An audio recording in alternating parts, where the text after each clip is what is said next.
Hi there. Hope you're doing well. Welcome back again. Our topic today is Useful Tips for Express, Part 2. In my last presentation, number 13, we talked about how to transform your thought-out thoughts, such as your ideas, comments, and options, into power words, phrases, and expressions, following the Spurs rules. The Spurs rule simply points you in the general directions when you're composing the power words and phrases. They're guidelines only. They don't specify what exact words to use or how to put those power words and phrases together to form the sentences when you speak or write. This is where the useful tips come in to add to the effectiveness of the Spurs rules. Before we discuss the useful tips, let's digress for a few minutes. You may ask, are there situations when a person should remain silent or need to speak up? Let's talk about that for a few minutes. Words of caution. You may need to consider to remain silent when doesn't matter what you say, your words won't change much. Maybe your words don't carry any weight even if they do make sense. B. Your words aren't likely to produce favorable outcomes. Maybe what's done is done. Doesn't matter what you say. If you do, you run the risk of making things even worse. Remember the saying that hindsight is always 20/20? C. You're so impulsive to speak up your mind in a mean way when you lose control of your temper, or rationally in a defensive way, or self-righteously and get into trouble yourself. Your impulsiveness may compromise your better judgment for timing. Just hold your tongue for a while. Reminders. There are situations that you should speak up when it's for the greater good, for moral reasons, for legal reasons, and so on. If people ask you as a favor to break the laws, you should speak up. B. You need to show your care to people, especially people who care for you, love you. Show your affections now and then. Tell them how grateful you are. C. People need to be kept informed, especially when it's your duty to do so, to keep people updated on changing or developing situations. In reality, people tend to keep the information to themselves for selfish purpose. It's an issue of personal attitude. D. People's words and or actions are hurting you. If you are wrongfully accused, you need to protect yourself and speak up. Bear in mind, and we've covered this before, and here we just put things in perspective for you. If you decide to open your mouth, remember this. A. There are 3 sides to every story: mine, yours, and the third parties, and 2 ways to tell the stories in a positive or negative way. B. There exist certain situations in which communication skills can only help so much, if any, such as you're facing a person with strong negative attitudes, with preconceived prejudices and arrogance. 2. No or limited leverage. If you try to negotiate with someone, don't expect the other parties will give in much. 3. People need to learn their lessons first, like alcoholics to gambling. There are people who learned their lessons then changed their ways, but again, they have to learn their lessons first. C. It's not only what you say, it's also how you say it. This relates to your body language. D. Never speak at someone else's expense to make your point. E. Refrain from being mean, sarcastic. Have a sound attitude. F. Mind your criticism. You may fall victims to the pot is calling the kettle black. G. The overnight rule. Don't be impulsive. Wait for 24 hours to let the issue settle and sink in. You may have a different view next day. The last few slides, words of caution and reminders, and the suggestion I presented, you need to exercise your wisdom to find that middle way or a sweet spot without being extreme. Let your sound mind and experience guide your actions. Next, useful tips. Why we need the useful tips? They're used to boost your power words and phrases. Useful tips to reinforce your words.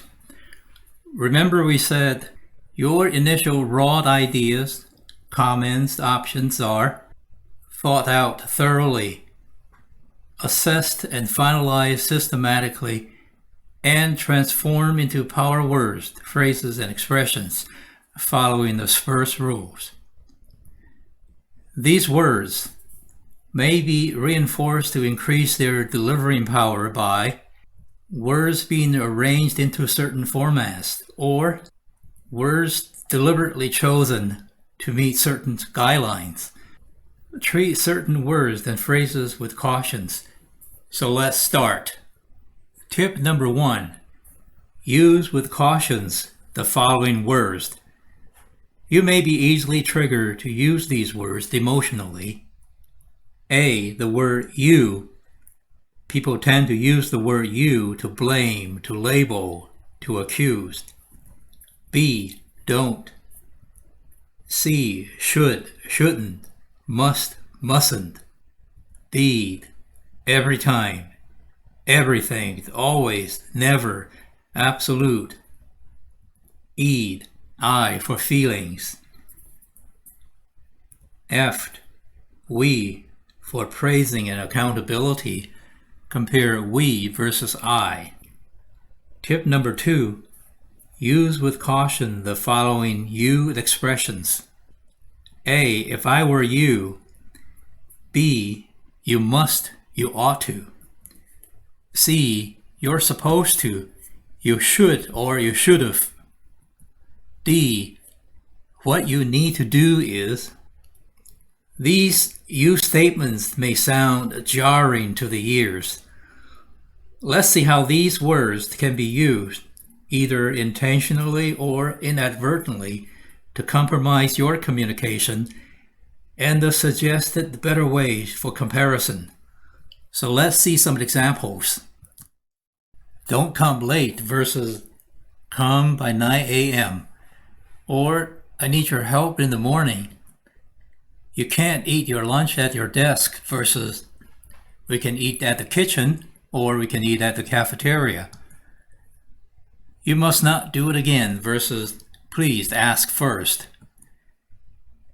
You're always late for work versus try to leave home early to avoid traffic jam. Next, we statements versus I statements for praising. Gentlemen, I put in hours of hard work and made significant breakthroughs in resolving the difficult situations confronting my project. Versus, gentlemen, we put in hours of hard work and made significant breakthroughs in resolving the difficult situations confronting our project. Now, this is very important for people working as a group. People need to be humble and share credits. Don't hog all the glories. People will talk about it behind your back. I've seen it happen many times in my entire career life. I statements versus you statements for accountability. Please note the difference between I and you used in a sentence. Using the word you to put the blames on other people.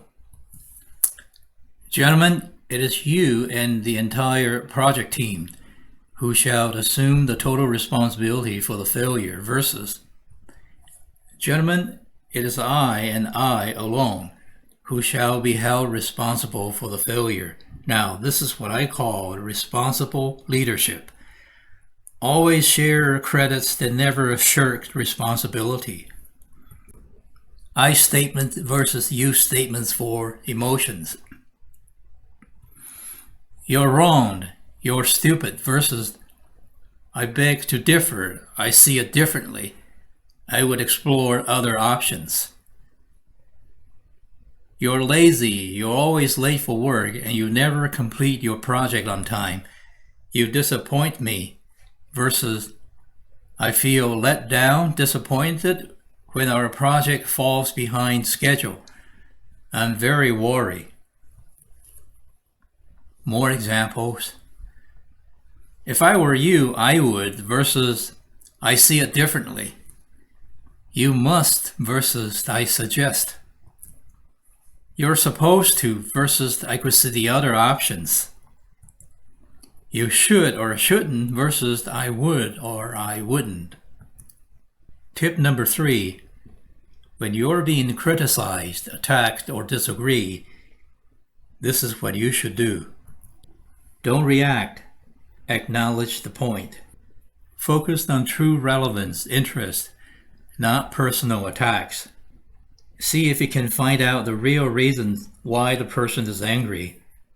And don't take the verbal abuse personally. Now let's check out the examples. Attacker, you're an idiot, wasting your time on the program. The victim, you may have a point. What would you suggest? Or simply, why not? Please note the responses presented here could be your ways to a compromise or a solution in a negotiation. So is the next slide. Tip number 4. Disagree without being disagreeable. For example, you're wrong, I disagree, you made a mistake, versus these better ways to say the same thing without being disagreeable. Very good for negotiation. You can say, I see it differently. That's one perspective. I have a different one. That may be what makes sense to me. Can you clarify that? Help me understand how you see it that way. Beautiful, isn't it? For the next few slides, I'm going to introduce the few formats or formulas that people can use to arrange their words into such orders that would enhance their delivering power. Tip number 5. To express your confirmation on what you've heard is correct, following a typical formula. We've covered this before. For details, please refer to video number 12. Back then we said, active listening is receive or pay attention to what is being said. Then pause, digest that information, and think about what it means, and then confirm your understanding of the message you heard. So there are 3 ways to confirm if you got it right. Confirmed response formula is A. Opening, I've heard that you said, plus repeat verbatim the exact spoken words. B.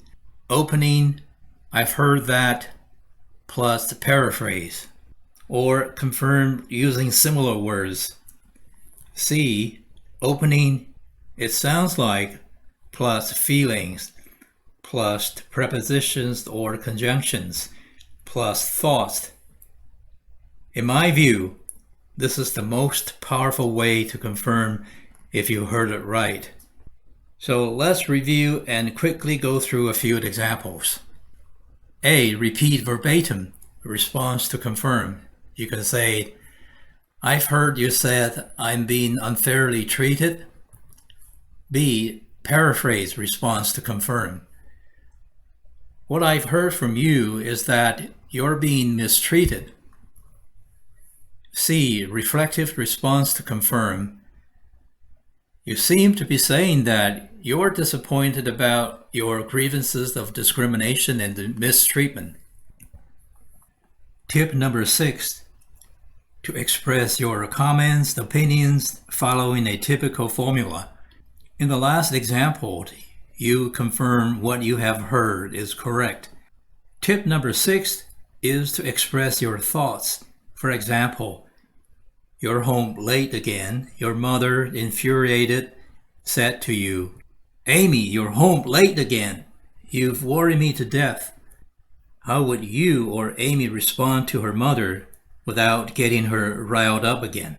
Well, the suggested formula looks like this. General response formula equals opening or acknowledged plus the common ground plus expressed.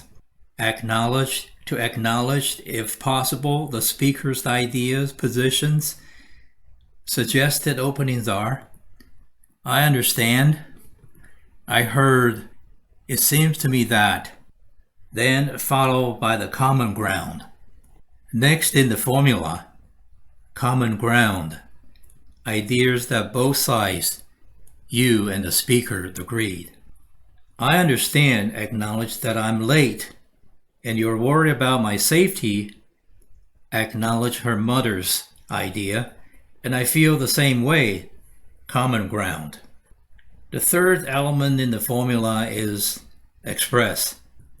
Express my thought-out, spur-spaced comments, thoughts, that is, your power words and phrases.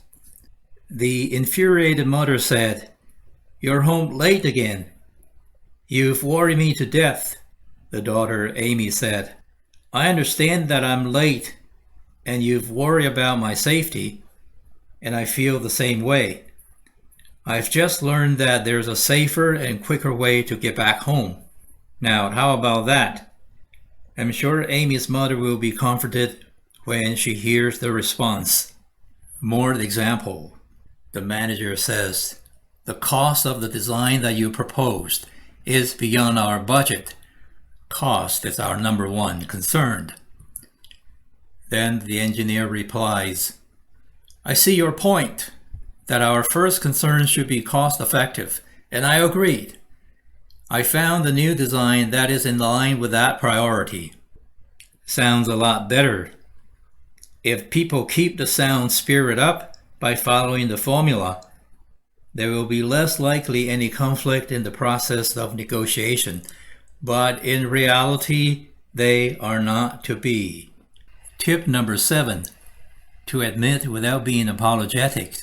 Use yes and. Avoid using yes but. For example, if your supervisors complain about the way you travel, it costs too much money, you can say, yes, it is more expensive to travel by air, but I'll feel fully rested when I arrive visiting clients. Or you can say, yes, it is more expensive to travel by air, and I'll feel fully rested when I arrive visiting clients. Another example will be, yes, our price is more expensive, but the quality is worth it. Or you can say, yes, our price is more expensive, and the quality is worth it. You see what a difference it makes by just changing one minute word. Very powerful without apologizing. From here, the rest of the tips is more like deliberately choose your words to make it read or sound better. Tip number 8, the use of contrasting words. Here's another good tip for the re-enhancement of your words by using contrasting words in a sentence. For example, present versus past, dark, dim versus light, bright, war versus peace. So let's check out a few examples here. Initially, the official confirmed the incident, but then just as quickly denied it. Don't put off till tomorrow what you can do today. Sounds familiar? The best way of ensuring peace is to be prepared for war. Now, it seems to me that this technique takes advantage of the sudden drop in people's psychological expectation. Am I right? Tip number 9. Use words that rhyme in a sentence. Many politicians use this technique in their speeches or writings. For example, no taxation without representation, or out of complexities, simplicities emerge. This one has 2 sets of rhyming words in a sentence. Injustice anywhere is a threat to justice everywhere. Tip number 10. Echoing your keywords. Again, used by many political leaders to emphasize their punchlines or keywords. JFK. Always be prepared to negotiate, but never negotiate out of fear. FDR. We have nothing to fear except fear itself. We, ordinary people, can use it too, such as, boys will be boys. It is what it is. Tip number 11. Euphemism. I find euphemism quite useful when I want to say something that is too harsh, too strong, or too embarrassing to use the words. I managed to find a replacement word. It is kind of an icebreaker. For example, companies used corporate downsizing, restructuring to mean cuts in budgets or headcounts, or lay off people. Next example is about being old. Me? Old? Well, you're not exactly covered with morning dew yourself, Pete. Euphemism can be humorous too. I'm not one to gossip. I prefer to think of it as community wisdom. I heard it somewhere, can't recall. I'm not a bad influence to your son. I am an enabler. There's a difference. Tip number 12. Alliteration. If used skillfully, sentences full of alliterations may read like a poetry. Tom makes tasty tarts. Peter Piper picked a peck of pickled peppers. Our principal is a pioneer for progress. Useful tips, last but not least. Tip 13. Compound. The following expression is one of my favorites. I first heard it from the movie Gladiator, when the Roman Emperor Aurelius apologetically said to his son Maximus, just minutes before Maximus held his father's head tightly to his chest and smothered him to death, according to the movie, of course. For some unknown reasons, the sentence containing only 11 words just sticked in my head for many years to come. Only when I began to compile this presentation did I realize that these few words utilized 3 of our useful tips. No wonder these words packed a wallop.